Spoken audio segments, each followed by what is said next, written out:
So I want to quote a few things that Trump said, and I want to get your thoughts on what he means. Because what I'm trying to understand is what are Trump's cards in the meeting in 2 days? What could he do to end the war? So he said, on one side, he said there's very severe consequences if Putin doesn't end the war. Not sure what that means. Obviously, we've tried sanctions. We've tried, we haven't tariffed other countries. India is the first test of that, but we've tried supporting Ukraine militarily. But he also did walk back on, on expectations from the meeting. He did say that this is really a feel-out meeting a little bit. And he also did say that in terms of Putin's involvement and intentions, what Putin's intentions are. President Putin invited me to get involved. He wants to get involved. I believe he wants to get it over with. So on one side, he's saying, hey, this is just a meeting to listen to what's going to happen. On the other side, he does seem optimistic that Putin does want results this time around, because previous meetings didn't end up too well. I think they have a call, and then the next day there's a massive Russian attack on Ukraine. Where do you think Trump's mind is at ahead of this meeting? And then what could we expect to see on the weekend? First of all, I don't expect much to come out of it beyond what I've already described. I just don't. President Trump wants to find a way to end the war. The problem is he feels constrained by his donors and the people that surround him in Washington. President Trump is worried about what will be said about him if he does something they don't like. If he says, look, we've gone as far as we can, I'm getting out, I'm ending this, and I urge the Europeans and President Zelensky to meet with the Russians. I am happy to support whatever outcome they can negotiate, but I think we Americans have other things to focus on right now, and I think this has gone as far as we can go. He's not going to do that. I think that's what he should do. I think that privately is probably what he wants to do. But what you get with Trump is the problem you have with most Western politicians. They all want to be a little bit pregnant, but they don't want to bring the child to term. So what he's telling you is, well, I know that the Russians want to end this. They don't want this war to go on. And I don't want this war to go on. But I don't know what the Russians will do. And I can't see us giving anything up. And I don't think they'll give anything up. In other words, he doesn't want to walk out of the meeting and say, we've talked about this. This is my solution for U.S. interests. Because remember, at the end of the day, in the back of his mind, he knows we are going to reduce our overseas presence. We have to. We can't afford it. In Japan and Korea and China, everybody is just waiting for us to leave. They know we can't stay there much longer. So yeah, where do you mentioned American debt? I think this is like Admiral Mike Mullen did say, it was 2010, it was 15 years ago. He said, when he was asked what is the greatest threat to the U.S. national security, he said the single biggest threat to our national security is our debt. And that was, again, 2010, 15 years ago, where the debt was $13.5 trillion, a lot less what it is today. Today is $36 trillion debt. Net interest payments back then were 6 times lower than they were today. Back then, Admiral Mike Mullen said it is the greatest threat to national security. So that kind of goes to your point where the U.S. is in a position where it cannot afford that international military presence, especially with what we're seeing in the South China Sea.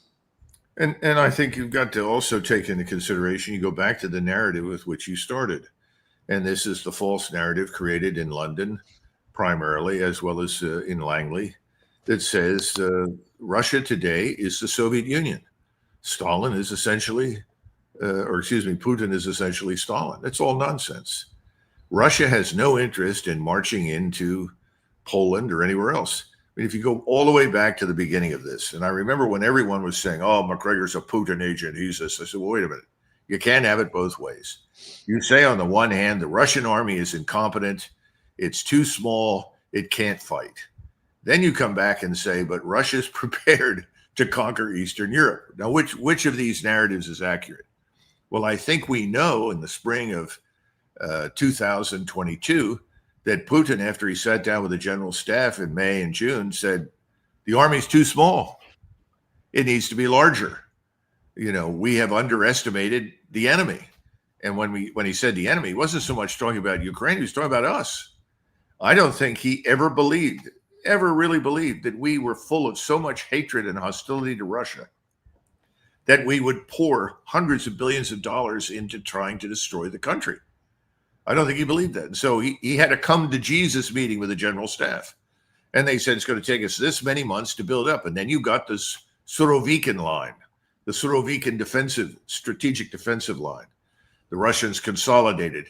And when they consolidated in preparation to build everything up, they went ahead and demonstrated the efficacy of this thing I call the ISR strike complex.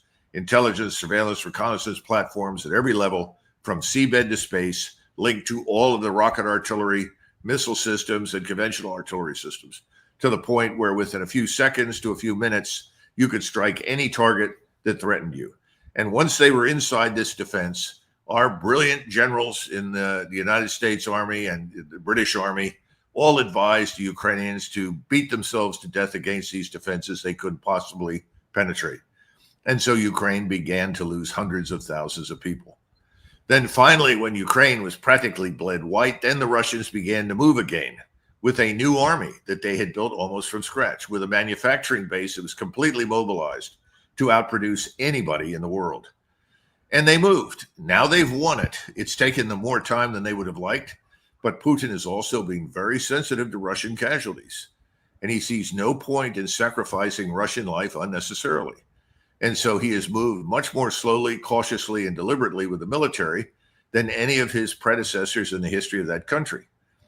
We have interpreted everything to suit ourselves. Oh, well, they're weak. The reason they haven't done X is they're weak. The reason they can't do this is they're weak. They don't have this. They don't have that. It's all nonsense. And I guess, based upon what I'm hearing from so many people in Washington, that until the Russians are in Kiev and probably sitting on the docks in Odessa, no one is going to believe that Russia has won, which I think is very unfortunate for Ukraine, because it doesn't have to be that way.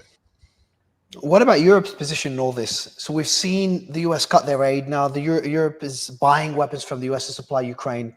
They're trying to step up. They met with Zelensky, I think it was yesterday. They've increased defense spending as well since Trump has become president. How do you see Europe shift throughout all this? And how much support could they still offer Ukraine? And how do you see Europe post the Ukraine war?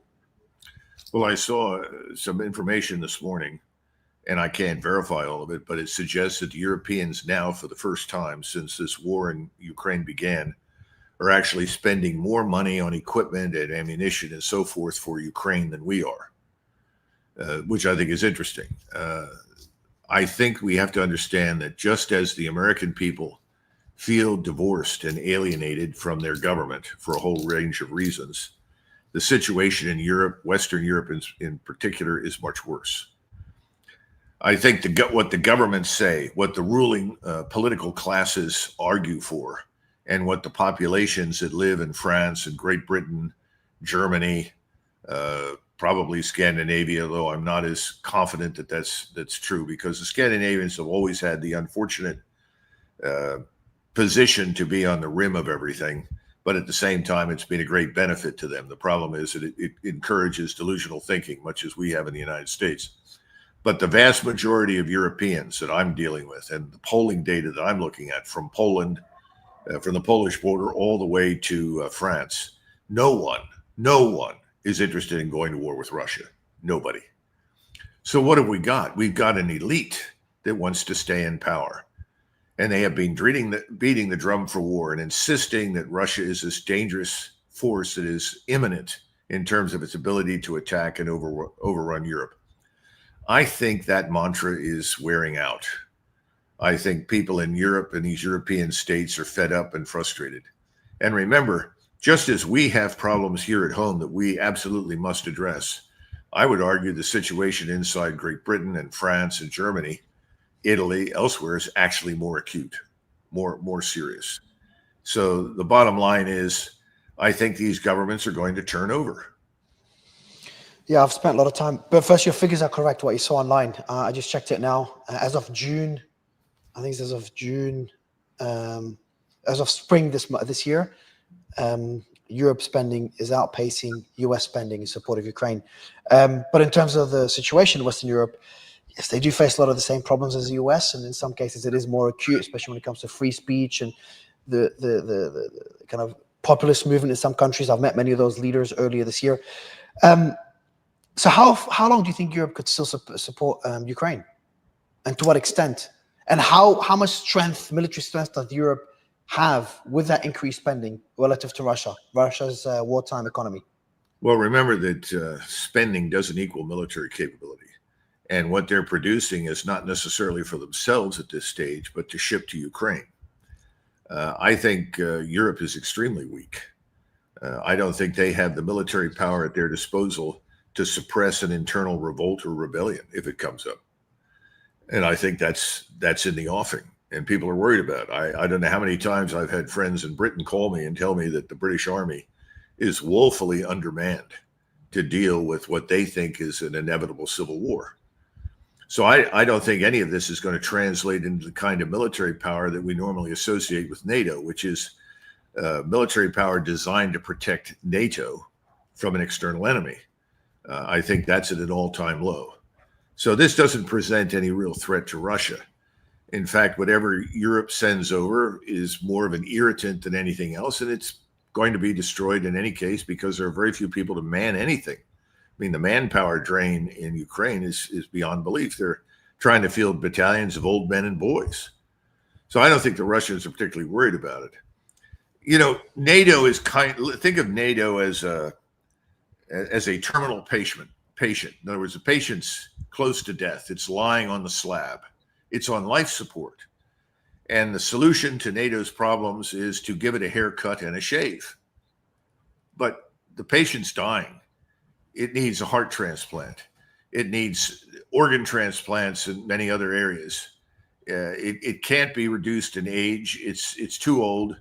It probably can't survive the operation. So the real question is, how long do we keep it on life support? That's the real question. Why would you say that? Why would you say that about NATO? I've been in it for years. I was there for at least half of my military career, and it was singularly unimpressive when I was in it.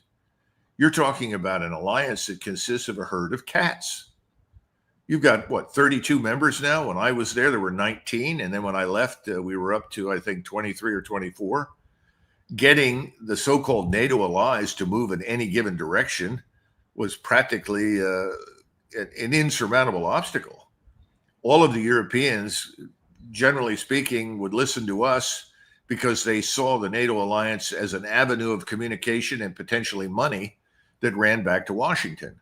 But in terms of the ability to fight, forget it. It had none, and it has even less now.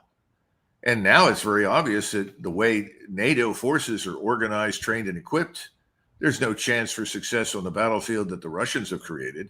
That battle space would eat them alive. I think as people know this, that's why the statement by this man Donahue about rapidly overrunning Kaliningrad is just incredibly stupid. First of all, we can't do that. And if we were to do a thing like that, we'd be at war instantly overnight with Russia, since the Russians have held that for 80 years and they consider it sovereign national territory. I think we are substituting bombast, substituting arrogance for reality, for facts, for capability. It's a bad, bad move. How much credit do you give? I understand your stance, Colonel, but how much credit can you give Ukraine and the Western support for being able to sustain this war this long, for being able to push Russia out of all that territory around Kiev early in 2022 in northern Ukraine, and to be able to hold the line for so long? I understand they're losing. Most would agree that's the case, both militarily but also on the ground in terms of territory. But credit, do you believe credit is due for how hard Ukraine has fought and the military capabilities? I've spoken to a lot of people in Ukraine that invest in military tech there, and they're saying that military capabilities in Ukraine outpace many European countries, and Ukraine could become one of the big military players in Europe post-war if the peace agreement allows for that to happen. Well, you can't have a peace agreement that allows for that to happen. So you can forget that right off the bat. I, as a Russian, would never allow a thing like that to occur.